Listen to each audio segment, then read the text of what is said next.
काळ जसा जसा पुढे गेला तसं तसं एक दिवस राणीने कन्येला जन्म दिला. पण दुर्दैवाने आज मी तुम्हाला लक्ष्मी आणि कुलक्ष्मी यांची कथा सांगणार आहे. ही कथा तुम्हाला आवडली तर कमेंट्स करून नक्की सांगा. खूप वर्षापूर्वीची गोष्ट आहे. एका राज्यात राजा वीरेंद्र सिंग आणि त्यांची प्रिय राणी मालविका राहत होते. राजा न्यायप्रिय, दयाळू आणि आपल्या जनतेचा खूप लाडका होता. राणी सौंदर्य, संस्कार आणि प्रेम यांचं प्रतीक होती. राजा आणि राणी दोघंही एकमेकांवर खूप प्रेम करत होते. राजा जर थोड्या वेळासाठीही राणीला पाहू शकला नाही तर त्याचं मन व्याकुळ होत असे.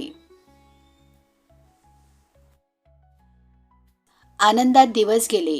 काळ जसा जसा पुढे गेला तसं तसं एक दिवस राणीने एका सुंदर कन्येला जन्म दिला. परंतु दुर्दैवाने कन्येला जन्म दिल्यावर लगेच राणीचं निधन झालं. हे वृत्त ऐकल्यावर राजा खूप दुःखी झाला. त्याला राणीच्या मृत्यूचं इतकं दुःख झालं की त्याने आपल्या मुलीवरच राग काढायला सुरुवात केली. राजा म्हणू लागला, हीच कारण आहे माझ्या राणीच्या मृत्यूचं. ही मुलगी नसती तर माझी राणी आज जिवंत असती. म्हणूनच राजाने आपल्या स्वतःच्या कन्येचा तिरस्कार करायला सुरुवात केली. तो म्हणायचा, मला हिचं तोंड बघायची इच्छा नाही, हिला मारून टाका. हे ऐकून दासीला खूप वाईट वाटलं. तिने राजाला विनंती केली, महाराज असं करू नका, हा अनर्थ करू नका. मी हिचं पालन पोषण करेल, परंतु हिला जीवनदान द्या. असं दासीने रडत रडत सांगितल्यावर राजा काहीसा शांत झाला. तिने पुढे म्हटलं, ही निरपराध आहे, हिला मीच वाढवेल, पण तुम्ही तिचा जीव घेऊन पाप करू नका.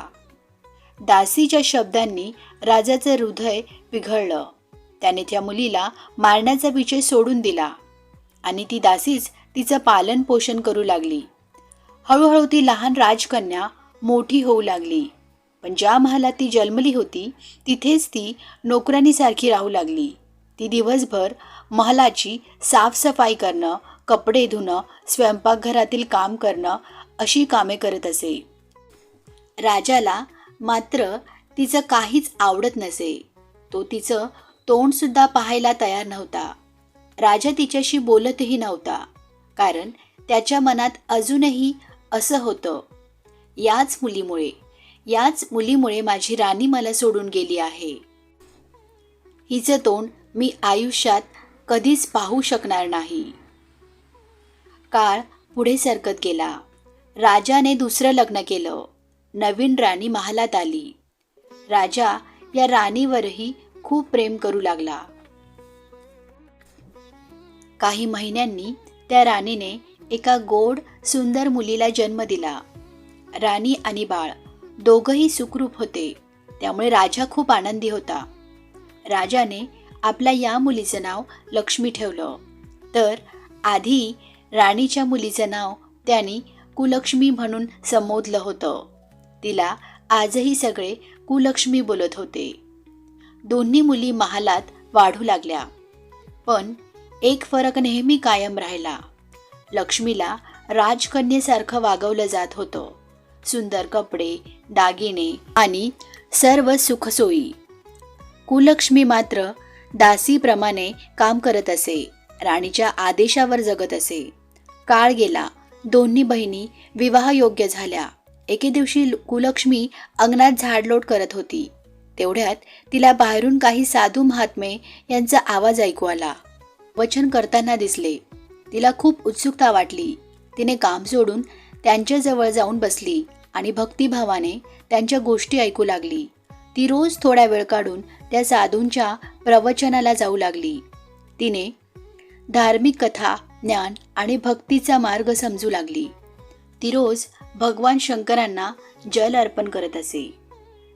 माता पार्वती आणि माता लक्ष्मीची भक्तिभावाने पूजा करू लागली. तिच्या चेहऱ्यावर नेहमी शांतता आणि तेज झळकत होतं. कुलक्ष्मी गरीब असली तरी मनाने ती देवासारखी पवित्र होती.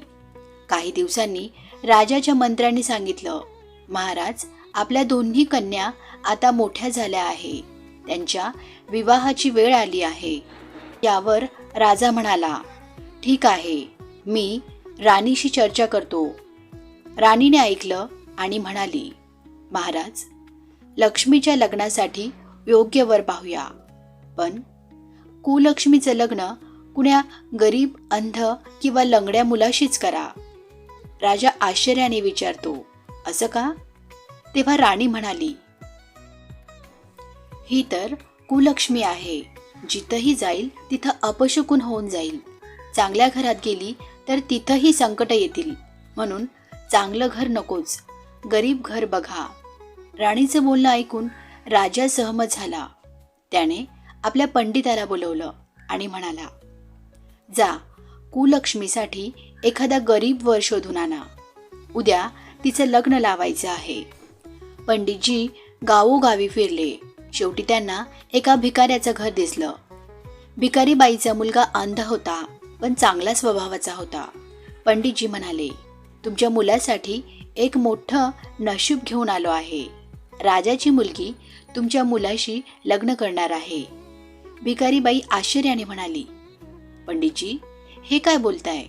माझा मुलगा अंध आहे आणि राजकन्या, त्याच्याशी लग्न कसं करेल? पंडितजी हसून म्हणाले, तुमचं नशीब फळलं आहे. राजाची आज्ञा आहे. उद्या लग्न ठरणार आहे. हे ऐकून ती भिकारी खूप आनंदी झाली. तिला वाटलं, देवाने माझं आयुष्य उजळवलं आहे.